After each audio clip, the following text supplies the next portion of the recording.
کرتا ہے. پھر اللہ تبارک و تعالیٰ نے 13 آیات کے اندر 3 آیتوں میں کافروں کا ذکر کیا اور 13 آیات کے اندر پھر منافقین کا ذکر فرمایا ہے. منافق کس کو کہتے ہیں؟ منافق اس کو کہتے ہیں جو زبان سے تو دعوے اونچے اونچے کرتا ہے ایمان کے، لیکن اس کے دل میں ایمان موجود نہیں ہوتا. آپ حیران ہوں گے. یہیں پہ بات کو ذرا غور سے سمجھے کہ مومنوں کا ذکر 5 آیات میں اور کفار کا 3 آیات میں، پکے کفار کا، اور منافقین کے لیے اللہ نے اگلے ہی رکوع میں 13 آیات بیان فرمائی. 13.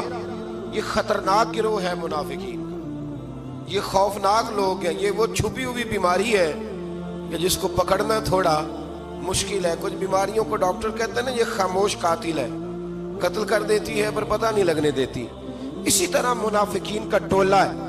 قرآن مجید کہتا ہے ان منافقین کے بارے میں وَمِنَ النَّاسِ مَن يَقُولُ آمَنَّا بِاللَّهِ وَبِالْيَوْمِ الْآخِرِ وَمَا هُمْ بِمُؤْمِنِينَ.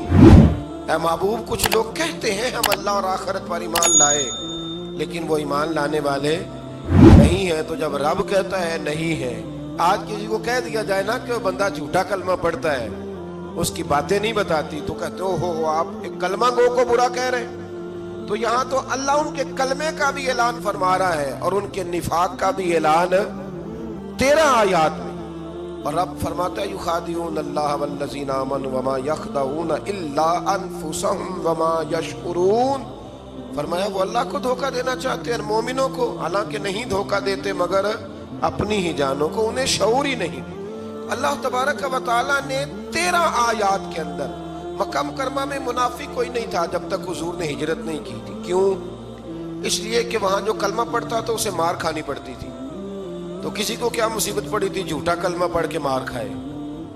مدینے میں جب اسلامی حکومت قائم ہو گئی نا تو کچھ لوگوں نے اسلامی حکومت سے فائدہ لینے کے لیے جھوٹے موٹے کلمے پڑھ لیے، اندر کفر رکھتے تھے، اوپر سے اظہار اسلام کرتے تھے. تو رب فرماتا ہے کہ ان کا یہ ایمان قابل قبول نہیں ہے.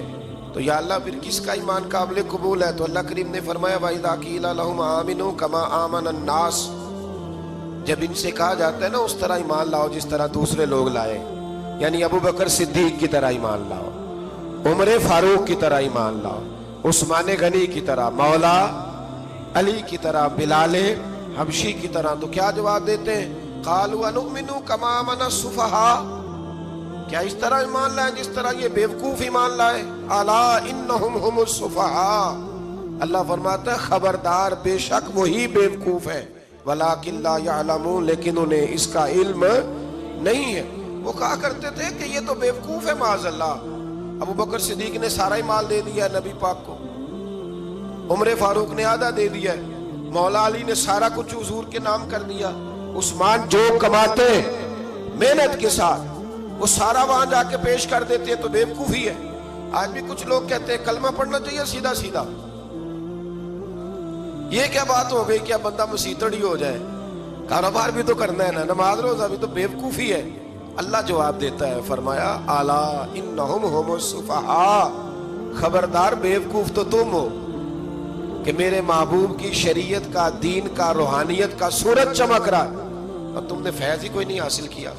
تو میرے بھائیوں، صحابہ کا ایمان وہ ایمان ہے، اہل بیت نبوت کا وہ ایمان ہے کہ اللہ کو ایمان بھی وہ والا پسند ہے جو حضور کے غلاموں جیسا ایمان ہو.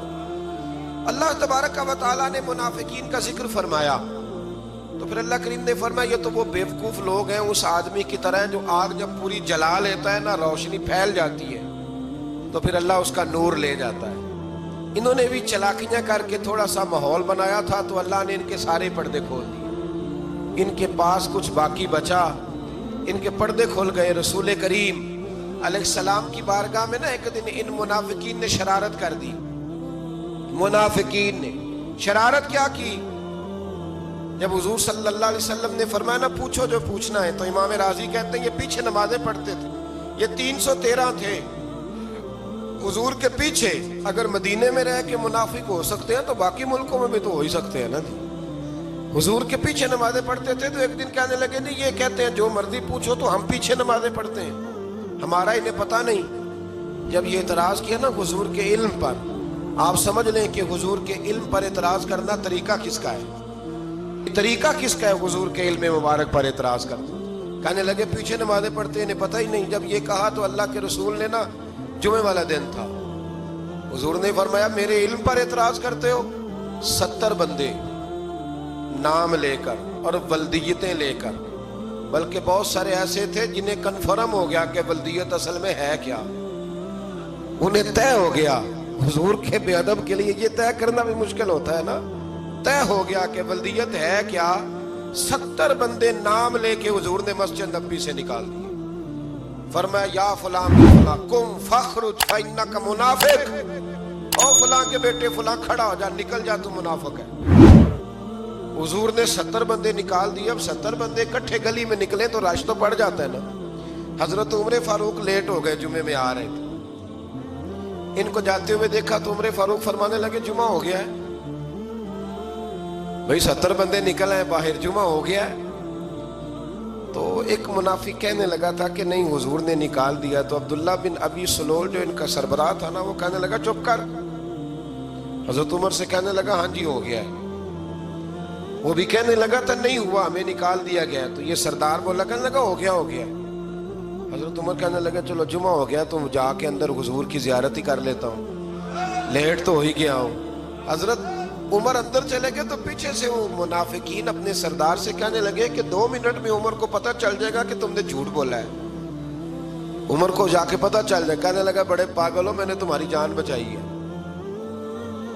نبی پاک نے تو مسجد سے نکالا ہے نا۔ تو عمر کو پتہ چل جاتا نا ہم منافق ہیں، تو ابو بکر بھی مسجد میں تھے، علی بھی مسجد میں تھے، عثمان بھی مسجد میں تھے، بچانے والا ہی کوئی نہیں تھا۔